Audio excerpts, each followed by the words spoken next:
अजीब है ना, शादीशुदा तलाक के चक्रों में है और गैर शादीशुदा को शादी के ख्यालात। बच्चों को बड़ा होने की जल्दी है और बड़ों को अपने बचपन के वापस लौटने की आरज़ू। एक काम करने वाले आदमी को थोड़े से आराम की ज़रूरत है और एक बेकार इंसान को काम की तलाश। अमीर लोग थोड़े से सुकून के लिए तरसते हैं और गरीब को जल्दी अमीर होना है। एक मशहूर इंसान को छुपने के लिए जगह चाहिए और एक आम इंसान को मशहूर होने की जल्दी है। लोगों को ये समझ क्यों नहीं आता कि रब ने जो नेमतें हमें दी हैं, असल में इस दुनिया में खुश रहने का वही वाहिद फार्मूला है।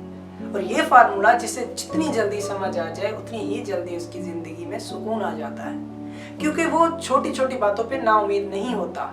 जो रब ने अता कर दिया उस पर खुश हो जाता है, उसका अल्लाह का शुक्र अदा करता है उस पर, और जिस पे जो उसे नहीं दिया उस पर अल्लाह की रजा समझ के छोड़ देता है। उसमें अगर किसी चीज़ के लिए आप मेहनत करते हैं वो आपको हासिल नहीं होती तो रब की तरफ से उसमें कोई बेहतरी होगी। यही सोचकर अगर आप अपनी ज़िंदगी गुजारेंगे तो आप इन छोटी छोटी खुशियों को महसूस करेंगे तो यकीन मानिए आपको अपनी ज़िंदगी बहुत ही खुश लगने लगेगी। आज हमारे मुआशरे का सबसे बुरा मसला यही है कि हर कोई यही समझता है कि उसका दुख सबसे बड़ा है। जब भी आपको ऐसा लगने लगे तो आप अपने से नीचे वाले को देखें, फिर आपको एहसास होगा कि आप तो बहुत ही अच्छे हैं, बहुत अच्छी जगह पर हैं। हमारा मसला ये है कि हम अपने नीचे वाले को नहीं देखते, हम अपने ऊपर वाले को देखते हैं। वाह यार, कितनी अय्याशी में जी रहा है।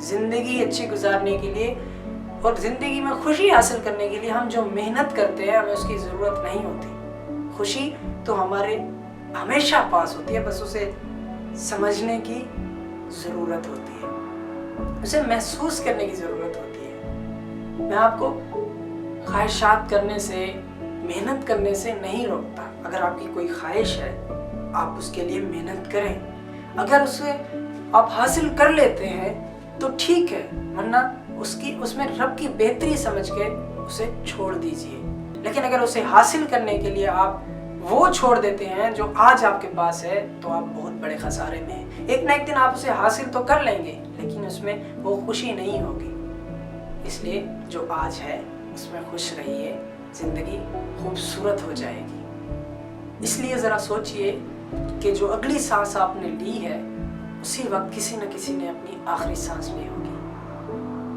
इसलिए शिकायतें छोड़िए जनाब, जो है उसमें खुश रहना सीखिए, ज़िंदगी खुद ब खुद हसीन हो जाएगी। बाकी फैसला आपका है, आपने क्या करना है। अल्लाह हाफिज़।